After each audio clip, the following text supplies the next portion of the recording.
یہ وہ اعضاء ہیں، یہ وہ ہڈیاں ہیں جن ہڈیوں پہ وہ اپنے رب کو سجدہ کرتا تھا۔ جب ہمارا کوئی عزیز دنیا سے رخصت ہوتا ہے نا تو ہم اس کا اہتمام نہیں کرتے، جبکہ ہمیں خود کرنا چاہیے۔ جنازہ خود پڑھانا چاہیے، قبر میں خود اتارنا چاہیے، غسل خود دینا چاہیے، کفن خود پہنانا چاہیے۔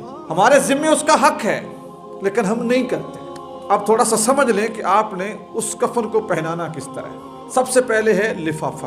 جب میت کو آپ غسل دے لیں، غسل دینے کے بعد اس کے جسم کو خشک کریں کسی تولیے کے ساتھ، کپڑے کے ساتھ، تاکہ کفن گیلا نہ ہو۔ خوبصورت عمل۔ اس کے بعد کیا کرنا ہے؟ سب سے پہلے جو لفافہ ہے اس کو نیچے ڈالنا ہے۔ لفافے کے اوپر آپ نے ازار ڈالنا ہے اور ازار کے اوپر آپ نے کفنی رکھنی ہے۔ لفافہ کتنا بڑا ہونا چاہیے؟ میت کے قد سے دونوں طرف اتنا بڑا ہونا چاہیے کہ اگر آپ اس کو گانٹھ لگانا چاہیں، گڈ مارنا چاہیں تو اوپر نیچے گڈ آسانی سے لگ جائے۔ اس کے بعد ہے اس کا ازار، آپ نے اس کو باندھنا ہے۔ اس کے بعد ہے اس کی قمیض۔ اب جو قمیض ہے اس کو ہم کفنی بھی بولتے ہیں، اس کو عموماً یہاں سے چاک کیا جاتا ہے سینے کی طرف۔ قمیض اور کفنی اس کے چاک کرنے کے لیے جو بہترین عمل ہے، یہ جو سنت عمل، اس کو بازو کے اوپر چاک کیا جائے۔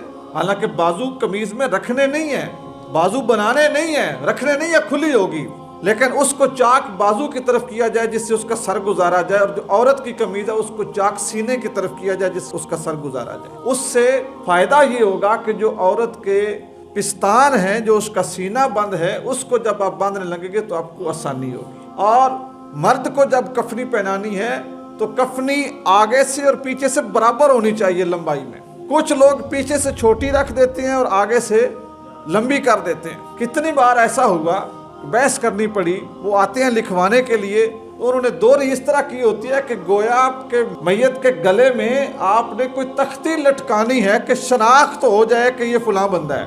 پیچھے سے وہ تھوڑی سی ہوتی ہے پیچھے ڈالنے کے لیے اور آگے لمبی ہوتی ہے، نہیں، جتنی پیچھے ہو اتنی ہی آگے، اس کو برابر کاٹ کے اور اس کا جو ہے وہ گلا بنا کے تو آپ نے میت کو پہنانی ہے۔ نیچے جب لفافہ رکھنا ہے تو پہلے لفافہ بائیں طرف لپیٹنا ہے، پھر دائیں طرف لپیٹنا ہے۔ اسی طرح جو ازار ہے جس کو مطلب لفافے کے بعد لپیٹنا ہے، وہ بھی پہلے بائیں طرف اور پھر دائیں طرف۔